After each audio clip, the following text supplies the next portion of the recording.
Hello, everyone. This is Rashawn Ellis from News, Views, and Conversations. Just wanted to pop in today to give you the latest updates on what's going on in the news. A lot going on as usual. The whole Diddy situation. Like I said before, we're going to be here for a minute. More information is continuing to come out. People that we know nothing about are coming out, bringing forth information that is apparently to be concrete information, and that's what we want. I didn't want to jump on the whole Kim Porter book thing at the beginning because I wanted to wait to hear more information to really make sure, okay, do we actually have a book here or don't we have a book here? I will say this, if you ever plan to do a book, never tell anyone. Wait until the book is completed, especially if you plan on naming names. That's a big deal. If you ever plan on naming names, please don't tell anyone until it's been published, ready to be sold, and there's nothing that anybody can do to get the word out. I would rather have gotten the book from Kim Porter herself, but since we didn't, it looks like we do have a book from Kim Porter. She's speaking from the grave, and I'm so happy for that. I will definitely say, out of all the ladies that Diddy dated, I think she was stellar. She was from Columbus, Georgia. I think that she was such a queen. She was a beautiful woman, and he definitely had a true diamond. I just don't believe that he understood what he had. I believe he was so caught up into the lifestyle of what he had going on that he didn't recognize that. He was too zoned out into the industry and what he was doing to obtain and have the things that they had in order to be able to have a lifestyle that they had. I believe she recognized much more.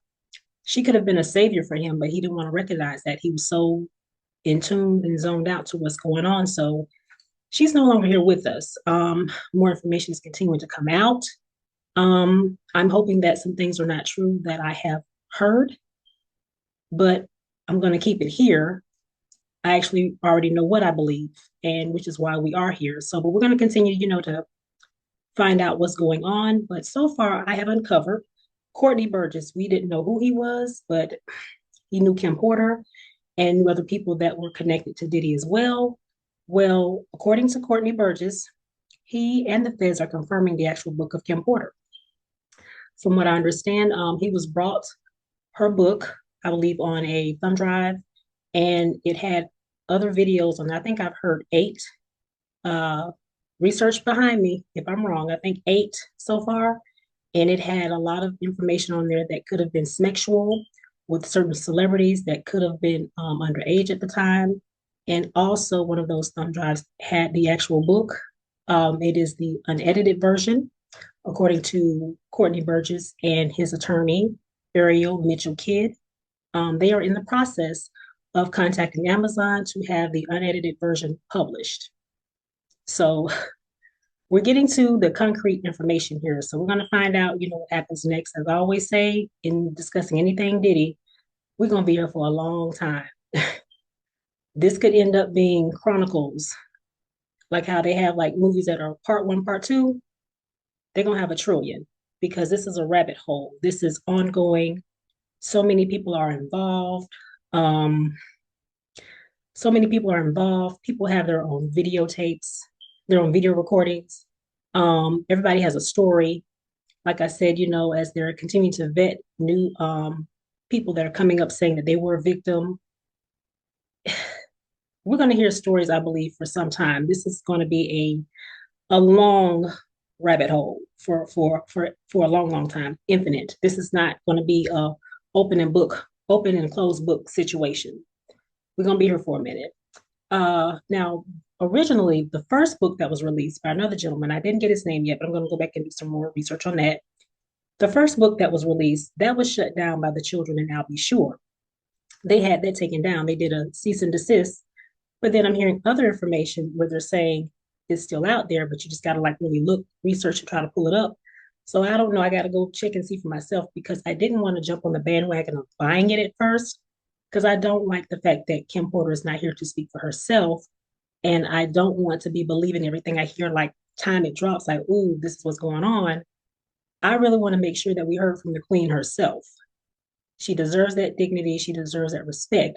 If she has something to say, we want to really make sure that we're hearing the words from her mouth, not something that somebody went and drew up to, get a story out to sensationalize it and say, I got it first. This is what she said, and she didn't say it. And we're believing something that's not true just because somebody wants money and the credit for her work. So it sounds like now we actually have something concrete that's valid and is valid in so many ways. I believe the gentleman, Courtney Burgess, he spoke on another podcast, which is what brought the feds to him. So that's why we have to be careful on these online shows. Myself and others, I'm sure we all know it. We have to be careful what we say because whatever we're saying, they're watching. So we can't just be out here saying stuff that may be true, may not be true. As I always say, do your research to make sure that you're bringing forth the right information. And if you're not sure, say allegedly. A lot of the podcasters are really good at saying allegedly, and we're still checking on some things, but we just, this is what we heard, but we're still trying to get to the bottom of what's going on. So, that's where we're at. But yeah, so the kids and I'll be sure had the first book taken down. Now, from what we heard from Al B. Sure, he said the part stating about him and Diddy wasn't true. They pretty much put in the book saying that him and Diddy had some stuff going on. Like everybody else, of course, he's saying that's not true. I don't believe it, but that's what was put in the first book. And the children, they're not really knowing what's going on either. They're thinking, okay, mom never had a book. She never wrote anything. And even some of her friends, supposed to be friends from what they've said, they're saying she never had a book. It's all speculation. It's a lie, da, da, da, da. Well, here we are with Mr. Courtney Burgess and his attorney, Ariel Mitchell Kidd, saying, no, it's been verified. This is what it is. And the book that they have is unedited. Of course, the first book was edited, and that's what you do when you're a book author. You have to have it, edited, tweaked to, make it readable, interesting for people to want to, buy into what you have. But the second one that they're trying to get put out, they're trying to get the unedited version out so people can get the raw. Now, from what I've heard, people read it online. My first thought was, even with the first one that I heard, it sounds very legit. I have a neck and an ear for what's real and what's fake. That's why I like to decipher, research, and understand like what I'm getting before I can make it say, yeah. But I will say, from what I heard from the first one, it sounded very spot on. It sounded very real, but we're going to find out between that one and this one, like what's really going on, because in both cases, I can say, and I told a friend of mine, I've never not believed that there wasn't a book. I just believe that she didn't get a chance to finish it. And that's what concerns me the most with everything that we've heard. I wish she could have gotten a chance to finish it. But like I say, if you're ever going to do a book, don't tell a soul. Wait until it's published, and then they'll find out that way. What else do we have here? So, of course, the kids didn't want to believe it. I'll be sure, like, no, that part is not true about me and him. Okay, well, do you believe the rest of it? So, still kind of like on the fence about that with I'll be sure, like, do you believe the rest of it outside the part that you say that's not true about you and him? But at any case, at this point, for the fact that it sounds like we do have something now that's concrete and solid, this is the part where the children have to come to grips to, yes, your mother did do a book. Yes, she did have something to say. It's clear and it's obvious that she just didn't tell you guys everything. You guys did not know, all that was going on, as far as your mom's relationship. Like, I just find it so hard to believe, like, they didn't know about, the assaults, the beatings, them getting into it, anything that she was saying to him to make him straighten up. He didn't want to listen, or if he felt that she was in his way, going to come in between whatever he had going on, that she knew that was not legal. I kind of find it hard to believe that they didn't know, but then again, I guess there are some cases where if they really tried to keep it ironclad to, how much, the kids knew, maybe they really did shelter them from that. But we're going to find out. But like I said, I just think at this point, it looks like Kim didn't tell everyone everything. And it's good that she didn't, because just where, I guess, if he was watching her to the point where he always kept his eyes on her, watching everything that she did, he could get a hold of it. Because from what we understand, when she passed, they took her laptops, took her thumb drives, took everything. So it appeared, but it sounds like there was a room in the bush somewhere where she knew, just great, smart of her, to give that to someone else that would never be a suspecting person that would have this kind of nail in the coffin information that could make her speak from her grave and tell us what happened. Why are we here? Why are we watching all this stuff unravel? And I'm just thankful and glad that she did what she did. She's a smart woman. I got to give her kudos for that. As I said, she was, out of all the ones that he dated, I think she was the one true queen for him. But as we can see, that was a major fumble, a big fumble. So, as I said before, the kids are going to have to come to grips with, what we're finding out. I mean, if this is what's true, is what's true. Of course, they're going to need time to process it.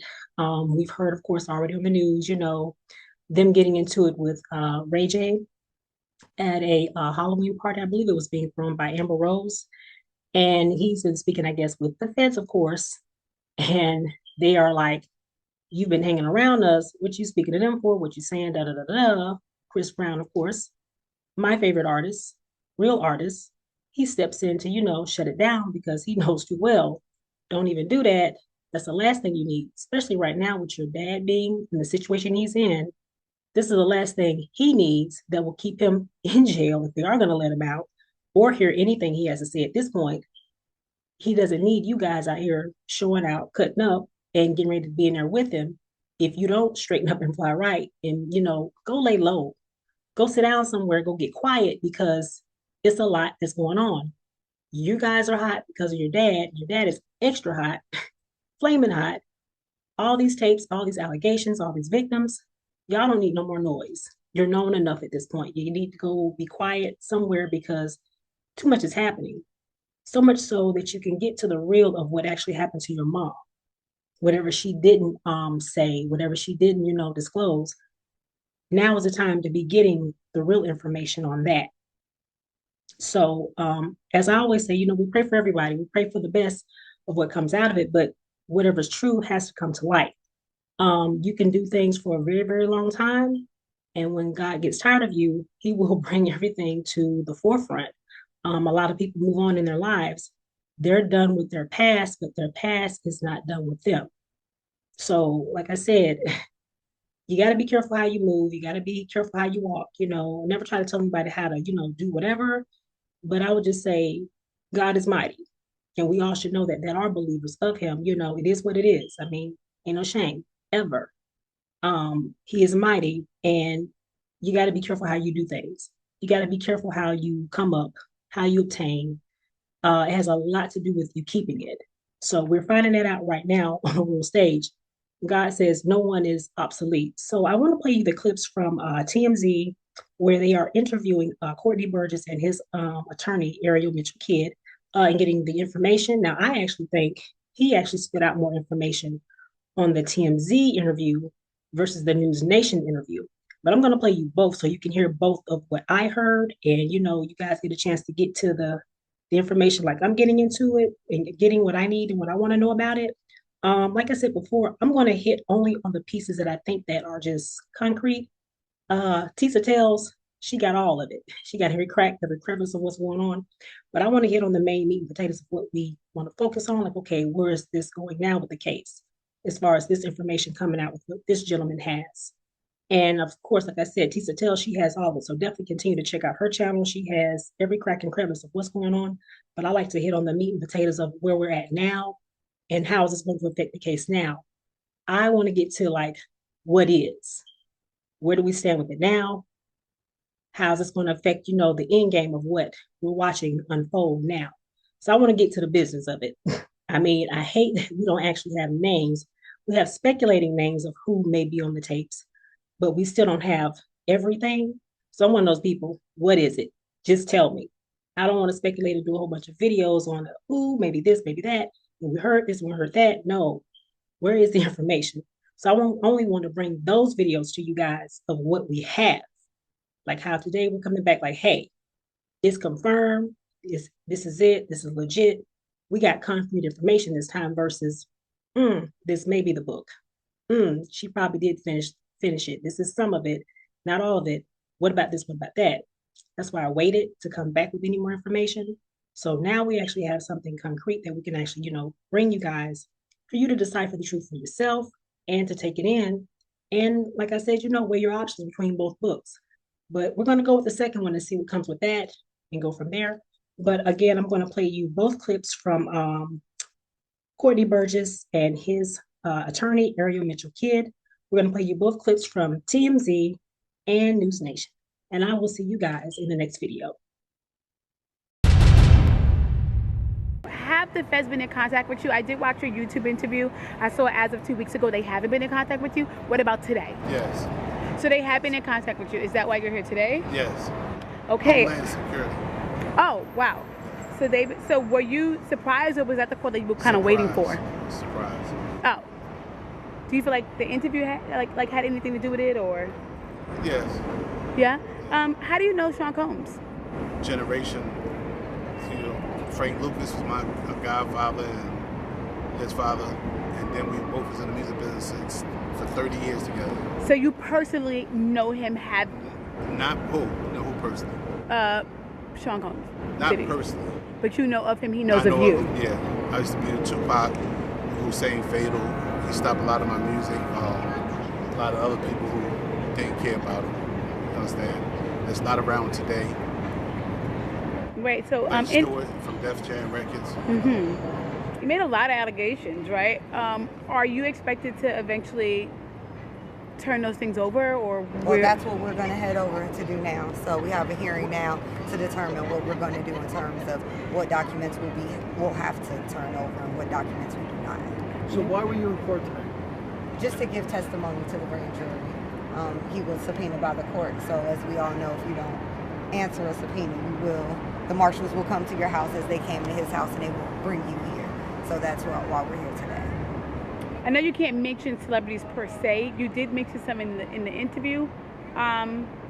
So just to clarify, you can back that up with actual factual footage. We have, it's things that we have, but we got to go to the other courthouse. So I don't know if that's any more questions, but we got another hearing to go. Are you nervous, or do you feel cool? Nah, I ain't never nervous. The only thing that's fair to me is God. I know you did mention what was on the flash drive before. Would you be able to kind of go over that now, or is that something that you can't discuss? No, we're trying to discuss that now, what we will be able to talk to in terms of what was available and what was on those flash drives. Okay. But it was the book, so. So it is Kim Porter's book, but not necessarily some of the stuff with the celebs that were mentioned besides. It's hers. Nobody touched it. Oh, so it is her official book. Yes. Nobody. And no one touched it. Nobody altered it. Nothing. So it's not the copy that the gentleman said that he was selling before. No. No. It's two different copies. That one was edited, and we have the original copy. So you're saying that the other copy was an actual real copy, even though the family said it wasn't? It was a derivative work. It was edited. The only way the family say that is because I forgot his name. Albie Short. Yeah. Yeah. And besides that, how they know? A lot of stuff their mother did, they didn't know. And I'd like to say apologize to the mother and the family for the picture being on front of it. Right. You understand? I didn't put it there. Right. So, they got to worry about bigger things. Right. Than what her diary was. You understand? Right. They should have started worrying when he was beating her. Right. When you start worrying about your mother after the fact. Right. So, the book, do you think it'll ever be open to the public, or after this, or? That'll be the next thing.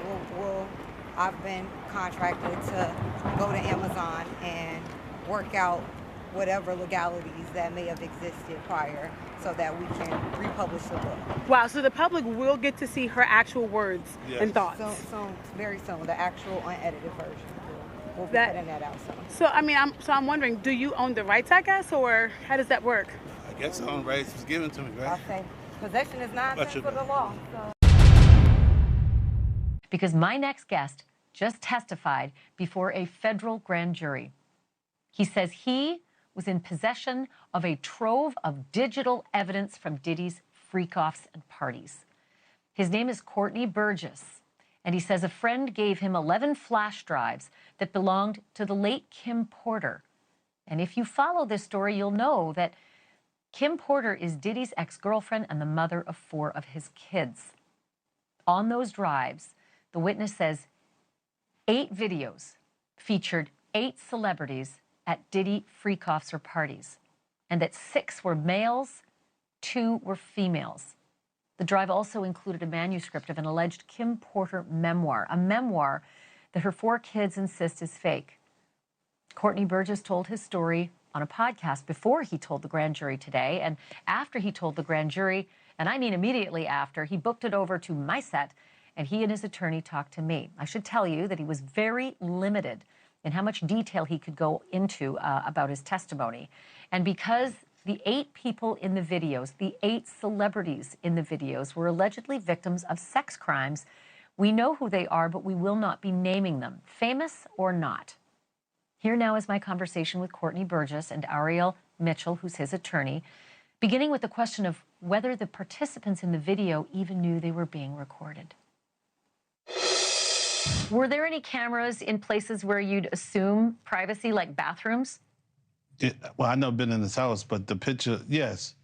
That's where it took place, yes.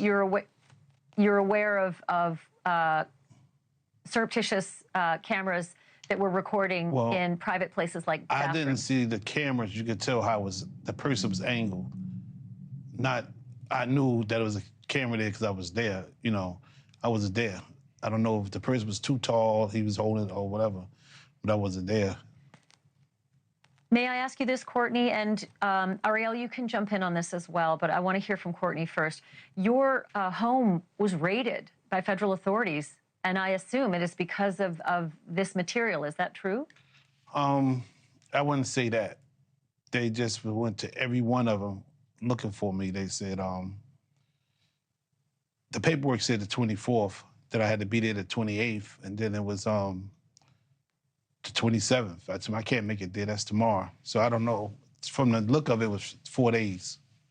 And I want to be specific. When we talk about a raid, we're talking about when a subpoena is served for documents, a search warrant or an arrest warrant. In this situation, Mr. Burgess was not in any way, shape, or form had a search warrant or an arrest warrant issued for him. It was just them serving a subpoena. So when the federal government needs to serve a subpoena, they use the Marshal Service to come to all of your residences if you have more than one residence. So in this situation, they sent marshals to all of Mr. Burgess's residences, and that was somehow construed or understood or turned into a raid, but he did not face a raid. It was just to serve him the subpoena. Ariel, do you believe that the subpoenas were issued and executed based on the federal authorities' knowledge that these flash drives existed and had this kind of compromising material? I think it was based on statements that Mr. Burgess made in a prior interview.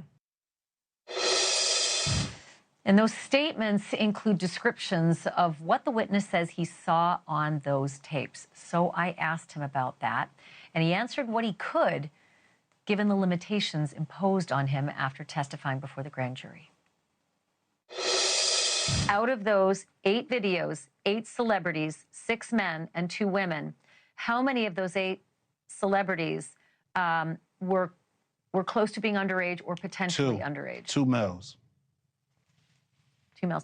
And of those 8 celebrities, how many of them were intoxicated or under the influence of drugs? This is going to be all speculation. I just want to preface it by he wouldn't know if they were. Right. Sure. Appear to Let be. me rephrase it. Based on, yes. Understand. Out of the 8 celebrities who were recorded having intimate relations with Sean Combs, how many of them appeared to be either inebriated or intoxicated or under the influence of drugs? All of them. All of them. Out of those 8, how many appeared to be potentially victimized? How many might have been victimizing? I think all, to be honest, all. Were victims They or victims. were perpetrating? Victims. They were all eight were victimized, Yeah, meaning victim. this was happening to them and they were inebriated. Right. Not knowing, I guess, how much proof it was in it, what they was doing. And of those 8, how many seemed to be potentially minors? 2 to 3, possibly 3. 2 to 3. Also on the flash drives, Courtney, was what looked to be a manuscript written by, it appears to be a woman who had taken Kim Porter's private journals and had written a book. Is that accurate? We don't know. I don't know. How. Yeah. I don't know how, who wrote it, put it together, but it was from her when I spoke to her.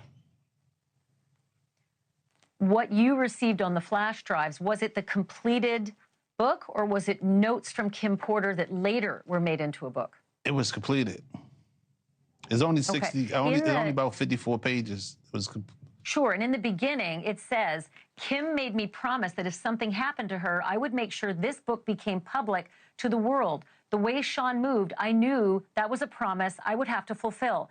Kim knew I was a woman of my word, and this book was going to make it to print. So it sounds like it is a woman who wrote up the notes from Kim Porter. Does that sound accurate? It's how you read it, yes. I haven't even read the book. Do you know who the woman is?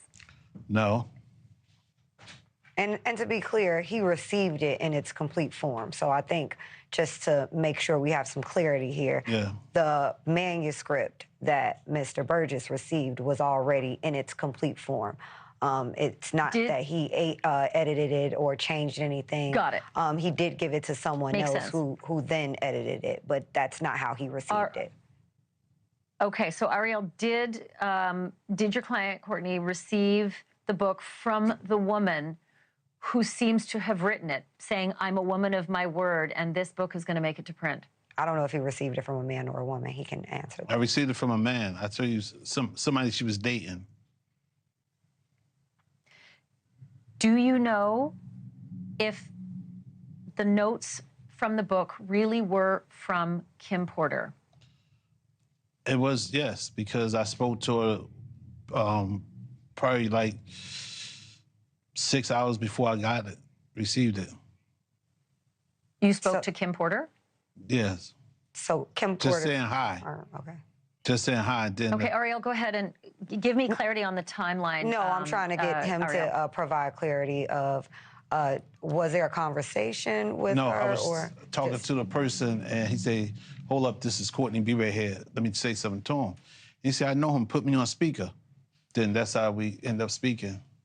And then later, somebody brought somebody else came and brought you the manuscript. Right. Before I left ATL. To the best of your knowledge, Courtney, do you believe that the manuscript is truly based on Kim Porter's diaries? Because there is a lot of dialogue in there. It is pages and pages of actual dialogue, which, I mean, I can't remember breakfast today, let alone dialogue from 5, 10, 15, and 20 years ago. I guess this is a woman's scar. You understand? Maybe, what she been through. It's, I'm not a woman, so I'm just going by how I got female friends and relatives. They always come to the house scoring because what went on in their relationship. And you can't, when you're scoring, you can't forget it. Important to stop down here for a moment and note again that Sean Combs is accused. He has not been convicted of any crimes, and so far everything against him is an allegation until it is proven in a court of law and a jury either decides or he decides to sign a plea deal to any of these crimes. But at this point in the story, Sean Combs is not guilty of any crimes. He is currently under indictment. He is currently being held on bail. But if you're at all curious about how Courtney Burgess feels about Diddy today, I asked him about that too. And here's what he had to say. Your lawyer just said, the story the tapes tell is the story of Diddy from the last several decades. And I know that you've known Diddy for a very long time. Can you describe what that story is based on what you now know to be true, the last several decades of Diddy's behavior and the reason he's now sitting in lockup? I think I've been doing it for 35 years. I think we probably entered the music business at the same time. He entered with Uptown, I entered into Big Beat, Atlantic. At the time, I guess he was ambitious. He was, then from ambitious went to doing anything. And then from doing anything to didn't care about nobody, who he could beat. And then he ended up turning into Lucifer today. I look at him, I know y'all call him Diddy or Puffy, I call him Lucifer.